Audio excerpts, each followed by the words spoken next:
Hey guys, I'll be reviewing Dr. Shashi Tharoor's opening statements at the Oxford Union. The topic is about, does Britain owe India reparations? Thank you for watching and I hope you enjoy this video.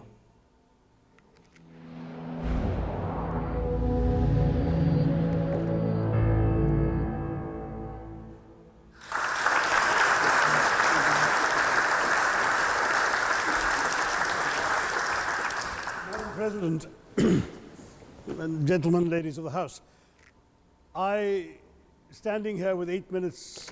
Like the one thing you can say, like no matter what you can say about Shashi Tharoor, right? The one thing you can't ever say about him is that he doesn't have class. He absolutely has class. Like he has insane class.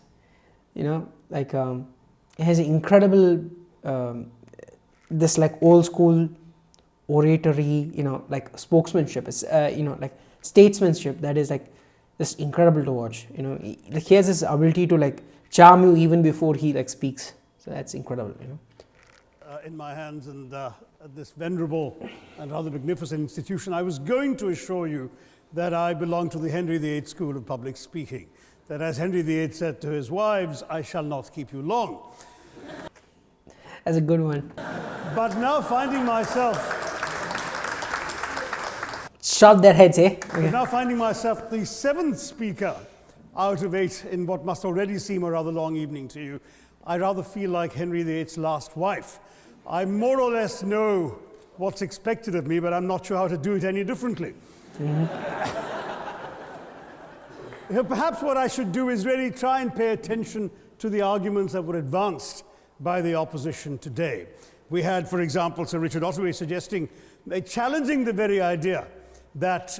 I love the India pen, like, man, it's such, you know, such a simple, but it's such a small gesture, but such a great sign of solidarity between us Indians, you know. So it makes me feel good. It could be argued that the economic situation of the colonies was actually worsened by the experience of British colonialism. Well, I stand to offer you the Indian example, Sir Richard. India's share of the world economy when Britain arrived on its shores was 23%. By the time the British left, it was down to below 4%. But again, it's like, I get what he's saying, but you can't take India in its totality, right? India wasn't really a country then. India was like a bunch of like scattered provinces. So the idea that India then, which was a really hodgepodge of like different kingdoms and different conflicting interests, is the same as like India today, which is basically governed by the central government, essentially. I mean, I don't know. It just seems like a bit of like revisionism is going on here, you know, for his argument to be made really, you know, strong. Why? Simply because India had been governed for the benefit of Britain. In Britain's rise for 200 years was financed by its depredations in India. That's what happens when you're colonized, buddy. In fact, Britain's industrial revolution was actually premised upon the deindustrialization of India.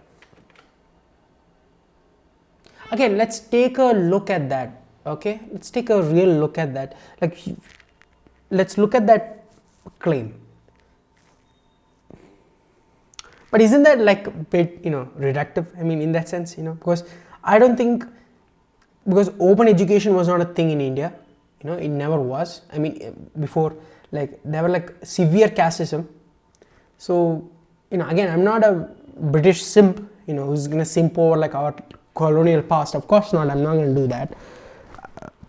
But this idea that we somehow would have industrialized, I don't know. I just can't buy it, you know. Like especially when there has been so much oppression of our own people by our own people, you know. There's so much oppression of the Indian people by our own people even today, you know. So the idea that we could somehow like find a way to industrialize, I don't know. I don't know if that's a very strong argument, to be honest. The handloom weavers, for example, famed across the world, whose products were exported around the world, Britain came right in. There were actually these weavers making fine muslin, light as woven air, it was said. Yeah, but even that, right? Even our own history is like founded on de-mechanization, is it not? Like, isn't like Gandhi's entire point being that we should return back to nature? I mean, isn't that his entire argument? And that he was the forefront He's the poster boy of Indian independence. So I don't know how you can make this argument. I don't know. I just think it's fanciful, to be honest. I think it's easy to say that in hindsight, but when you look at the facts of the case, I mean, when you look at the fact of the case that even Gandhi had like very strictly had been anti, industrialization, to the point where he believed that that would rob people of jobs and hence lead to starvation. I mean, even that kind of thinking was very prevalent even before Gandhi. So I don't know if you can really make the argument that Britain's industrialization led to India's deindustrialization, because that's a hard one, buddy. And Britain came right in, smashed their thumbs, broke their looms, imposed tariffs and duties on their cloth and products, and started, of course, taking the raw materials from India and shipping back manufactured cloth, flooding the world's markets with what became the products of the dark and satanic mills of Victorian England. That meant that the weavers in India became beggars, and India went from being a world-famous exporter of finished cloth into an importer, went from having 27% of world trade to less than 2%. Meanwhile, I need to do more research on that, to be honest. I still maintain my original position, but maybe I don't know. While colonialists like Robert Clive bought their rotten boroughs in England on the proceeds of their loot in India, while taking the Hindi word loot into their dictionaries as well as their habits.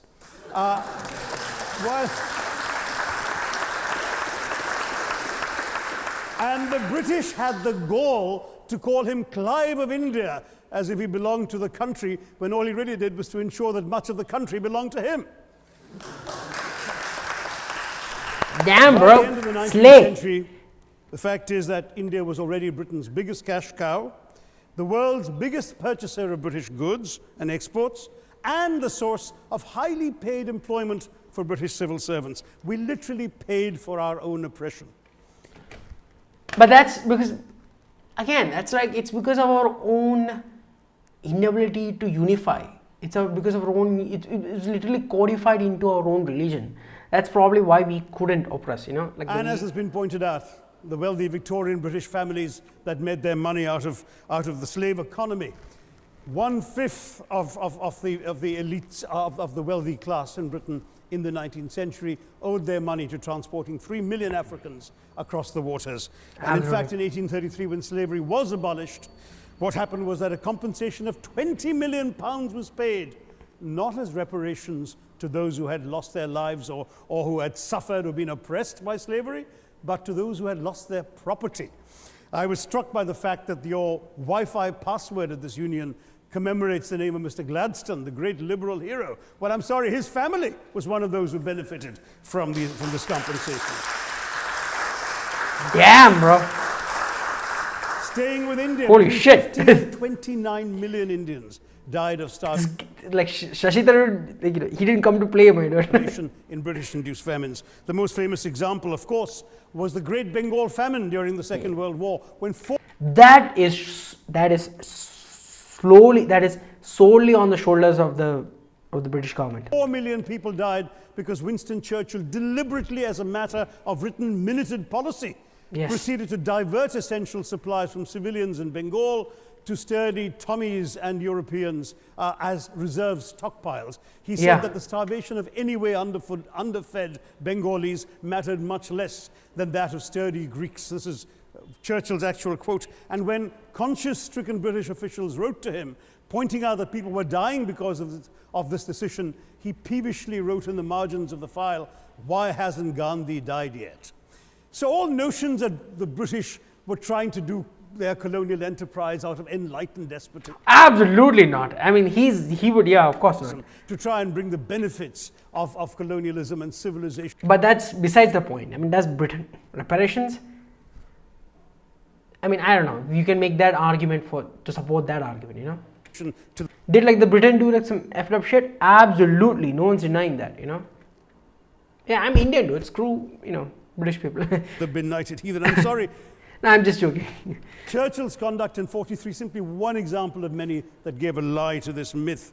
As others have said on the proposition, violence and racism were the reality of the colonial experience. Absolutely. And no wonder that the sun never set on the British Empire, because even God couldn't trust the English in the dark.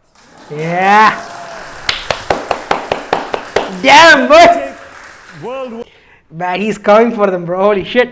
One as a very concrete example, since the first speaker, Mr. Lee, suggested these things couldn't be quantified. Well, let me quantify World War I for you. Again, I'm sorry, from an Indian perspective, others have spoken of other countries. 1/6 of all the British forces that fought in the war were Indian. Yes. 54,000 Indians actually Died. lost their lives in that war. 65,000 were wounded, another 4,000 remained missing or in prison. Indian taxpayers had to cough up £100 million in that time's money. India supplied 70 million rounds of ammunition, 600,000 rifles and machine guns, 42 million garments were stitched and sent out of India, and 1.3 million Indian personnel served in this war. I know all this because, of course, the commemoration of the centenary has just taken place. But not just that, India had to supply 173,000 animals, 370 million tons of supplies, and in the end, the total value of everything that was taken out of India. India, by the way, suffering from recession at that time and poverty and hunger, was, in today's money, £8 billion. You want quantification? It's available. Second World War, it was even worse, 2.5 million Indians in uniform. I won't belabor the point, but of Britain's total war debt of £3 billion, in 1945 money, 1.25 billion was owed to India and never actually paid. Somebody mentioned Scotland. Well, the fact is that colonialism actually cemented your union with Scotland. You know, the Scots had actually tried to send colonies out before 1707. They'd all failed, I'm sorry to say. But then, of course, came union, and India was available, and there you had a disproportionate employment of Scots. I'm sorry, Mr. Mackenzie has to speak after me. Engaged in this colonial enterprise as soldiers, as merchants, as agents, as employees, and the earnings from India is what brought prosperity to Scotland, even pulled Scotland out of poverty. Now that India is no longer there, no wonder the bonds are loosening. Now, we've heard other arguments on this side. There's been a mention of the railways. Well, let me tell you. That's bullshit. I mean, any argument that says, oh yeah, the British did, they did like, they gave us like the railways. I mean, in my opinion, we would have arrived at that independently, to be honest.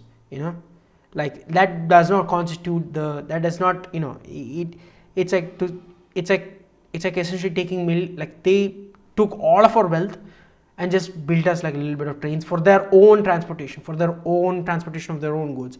So it's not necessarily, it's not necessarily a fair deal. So that's just so stupid for people who bring up like railways. They did railways. It's something I've constantly heard all my life in India. First of all, as my colleague, the Jamaican High Commissioner, has pointed out, railways and roads were really built to serve British interests and not those of the local people. But exactly. I might add that many countries have built railways and roads without having had to be colonized in order to do so.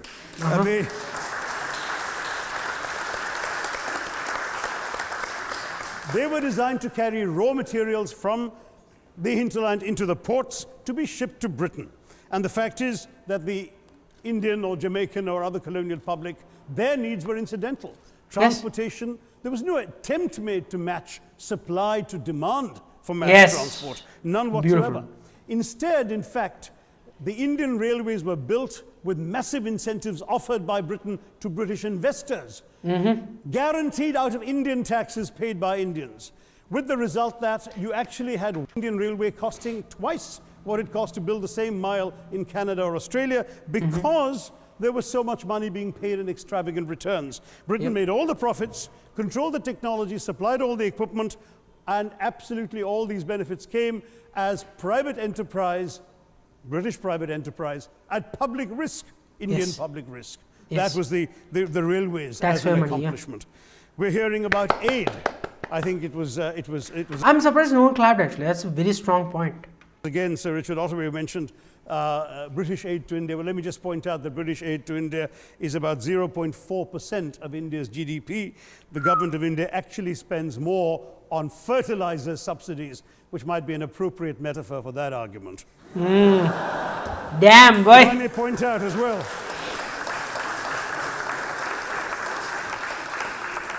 Horse shit. That's those who didn't understand. He essentially just called them BS. You know, he just called that entire argument BS. So, if I may point out as well that that as my fellow speakers from the proposition have pointed out, there have been incidents of racial violence, of loot, of massacres, of bloodshed, of transportation, in India's case, even of one of our last Mughal emperor.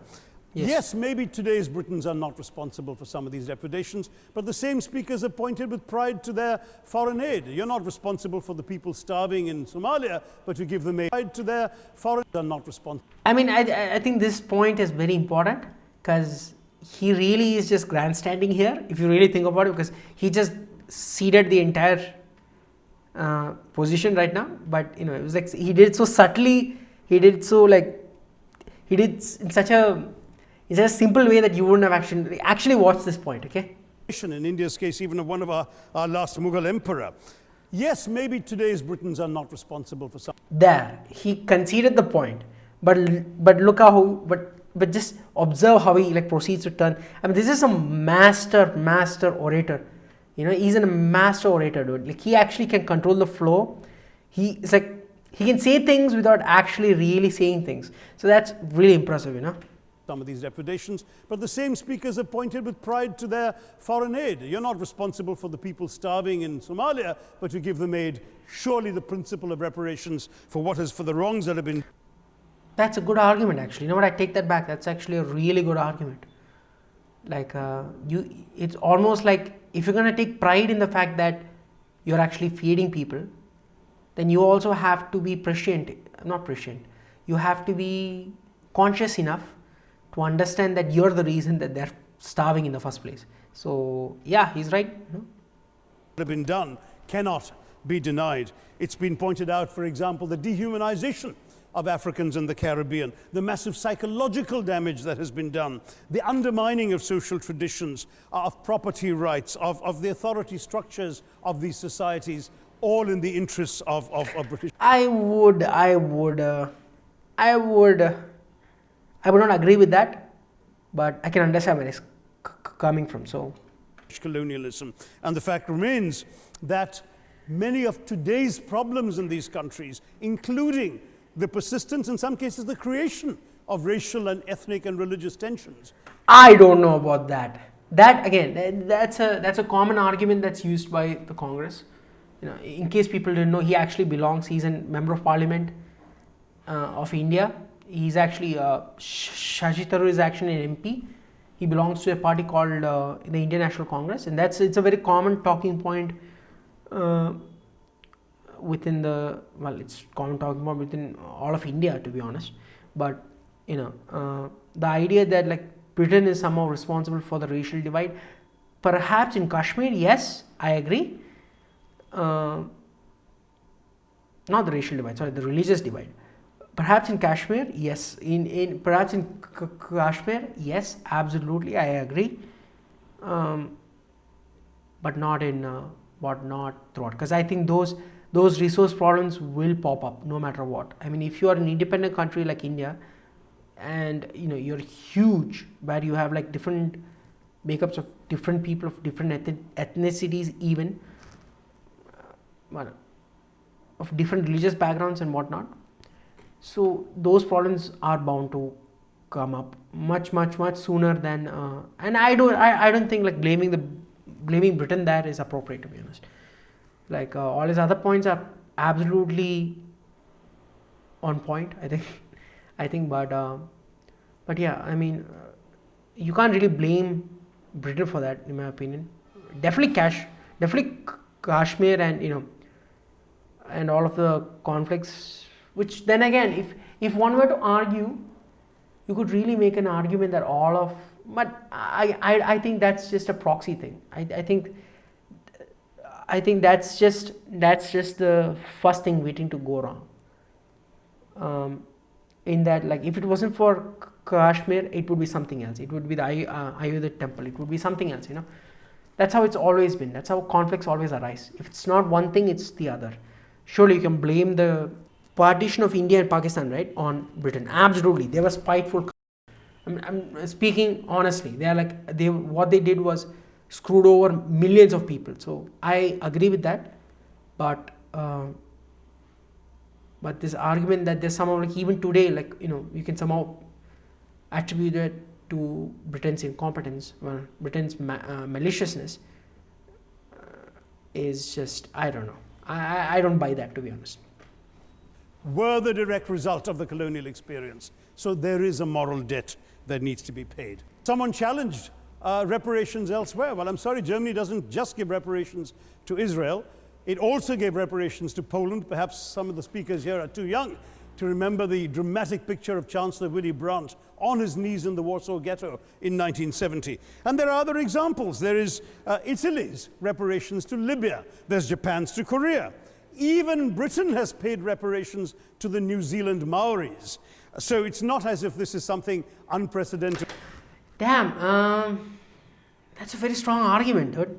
That's a very strong argument there. Wow, okay. Unheard of, that's going to somehow open some sort of nasty Pandora's box.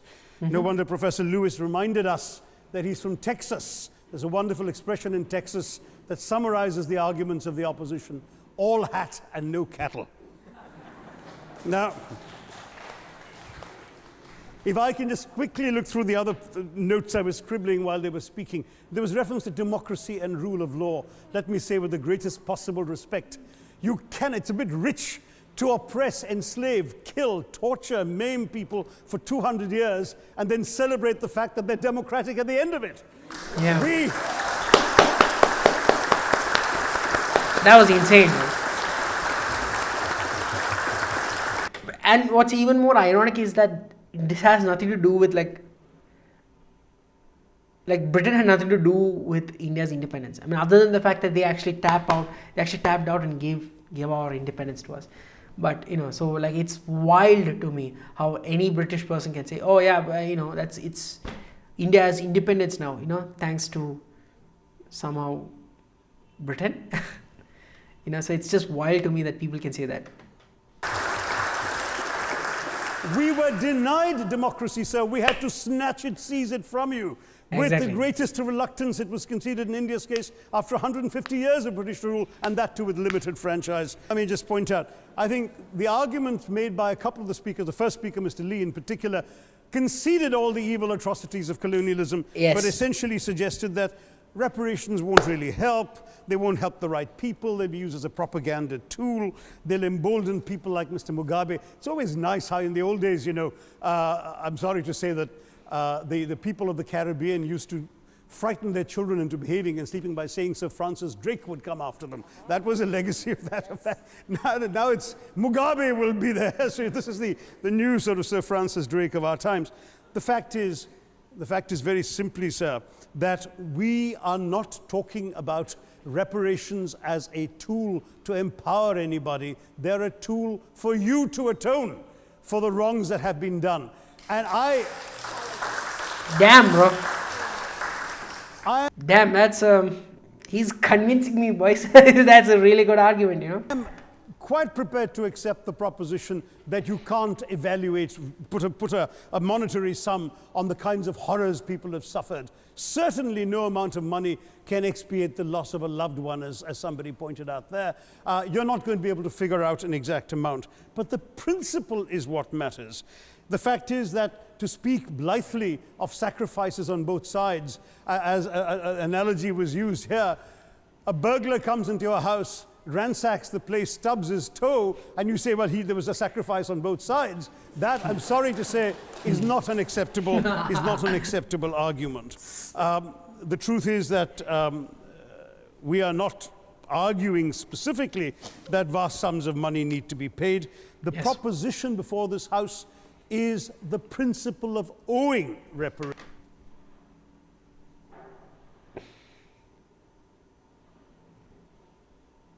I agree with him though. I agree with him right now. If like his argument is basically it's the principle of it, I absolutely agree with that. The question is there a debt? Does Britain owe reparations? As far as I'm concerned, the ability to acknowledge a wrong that has been done, to simply say sorry, will go a far, far, far longer way than some percentage of GDP in the form of aid. What is required, it seems to me, is accepting the principle. Again, it's like you can say that, but That reparations are, you know what, I respect it. owed. No. Personally, I'd be quite happy if it was £1 a year for the next 200 years after the last 200 years of Britain and India. Thank you very much, Madam President.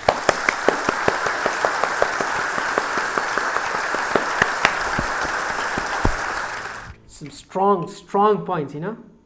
Yeah, because like really strong arguments in favor of like reparations. Really great. I mean, at the end, again, I'm like, if his argument was in terms of principles, in terms of actual principle, in terms of actual gesture, in terms of actually showing a gesture from country to country, I guess that's an incredible point to make. But you know, like I said, like net percentage of GDP wise, I mean, we're just talking fantasy there. Britain would never do that, you know, because it would look extremely weak for them, you know, and it would create great resentment between two countries, you know. So yeah, guys, that was the video where I reacted and reviewed Shashi Tharoor's opening statements at the Oxford Union. I hope you enjoyed that video, and if you enjoyed it enough, please consider liking and subscribing to this channel. Thank you.